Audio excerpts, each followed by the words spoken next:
ఒకసారి అట్లాగే రాజశేఖర రెడ్డి గారు కూడా 7 కొండల్లో ఎందుకు అన్ని కొండలు 3 కొండల దానిలో మిగిలింది తీసుకొని మనం ఏదో పెద్ద చర్చ కట్టాలి అది అని చెప్పి ప్లాన్ చేశారు.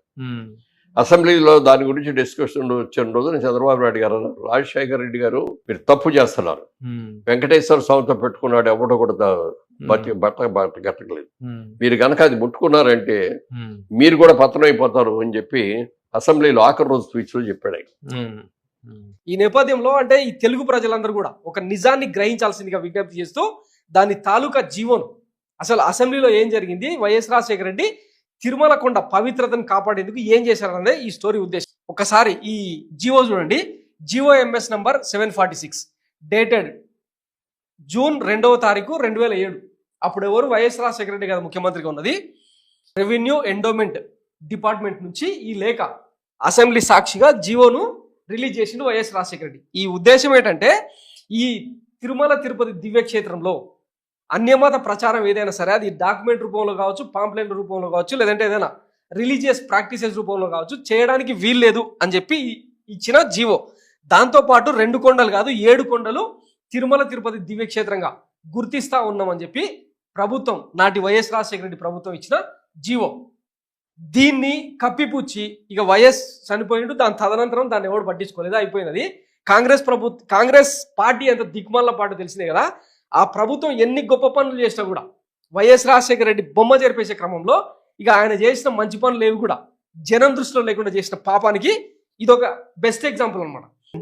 7 కొండలు కాదు 3 కొండలు చాలు అని చెప్పి ఇక ఎంత తీవ్రంగా మాట్లాడిన చూసింది కదా. అసలు వీడు మనిషేనా? దాని కిందికి 80 ఏళ్ళు పైన వచ్చినాయి. కొన్ని నెలల క్రితం ఒక ఛానల్కు, డిజిటల్ మీడియాలో ఒక ఛానల్కి ఇచ్చిన ఇంటర్వ్యూ. మరి 2007 నాటి ఆ జీవో ఏమైంది? ఇప్పుడు తిరుమలను వైఎస్ రాజశేఖర రెడ్డి, వైఎస్ జగన్మోహన్ రెడ్డి మొత్తం అపవిత్రం చేసిండ్రు. బాగానే ఉంది, మీ వర్షన్లో కరెక్టే అనుకుందాం. మరి ఇప్పుడు మీరు గడ్డి బీక్తున్నారా? 124 సీట్లు ఇచ్చింది ఈ ఆంధ్రప్రదేశ్ ప్రజానీకం.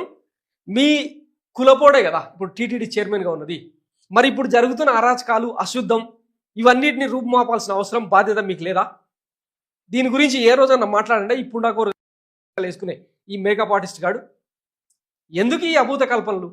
గతంలో అంటే చరిత్ర చదువుకున్న వ్యక్తులుగా అదేవాడు నాజీ హిట్లర్ తన జాతి కోసం యూదుల సంహారాన్ని ఏ రకంగా చేసి జోసెఫ్ గోబెల్స్ అనే ఒక మంత్రిని పెట్టుకుని ఒక అబద్ధాన్ని నిజం చేసేందుకు పదే వల్ల వేస్తే అదే నిజం అని చెప్పి ఎట్లా రుద్దొచ్చో ప్రాక్టికల్గా చూపించాడు. ఎప్పుడు 2వ ప్రపంచ యుద్ధానికి ముందు అంటే 1940లకు ముందు సేమ్ అదే ఎజెండాను ఈ పచ్చపత్రికలను, ఈ లుచ్చా పత్రికలను, లుచ్చా మీడియాను అడ్డం పెట్టుకొని ఇట్లా ప్రాపగాండా చేస్తూ ఉంటే ఇంకా జనాలు నమ్మాలా?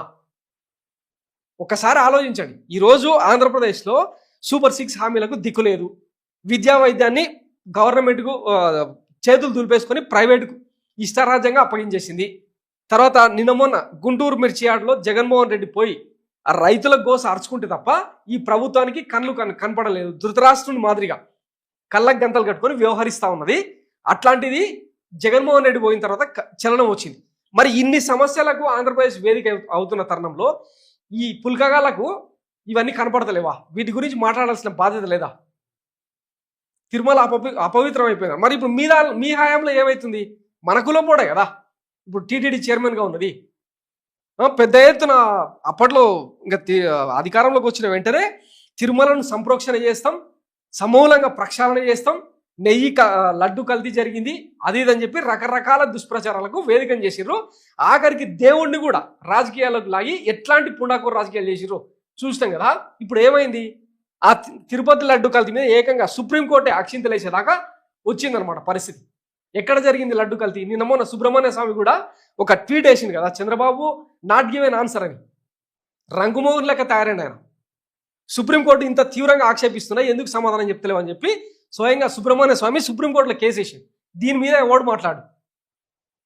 ఇట్లా చెప్పుకుంటూ పోతే మన లుచ్చ పనులు 1-2 బుద్ధి లేని జన్మలు. అసలు ఎట్లా పుట్టినరో ఈ ఆంధ్రప్రదేశ్ మీద మీ భావజాలం ఎట్లా రుద్దపడతా ఉందో ఇంకా ఈ జనం ఎప్పుడు ఈ ట్రాన్స్లోకి వెళ్ళి బయటకు వస్తారో ఇంకా భగవంతుడికే తెలియాలి.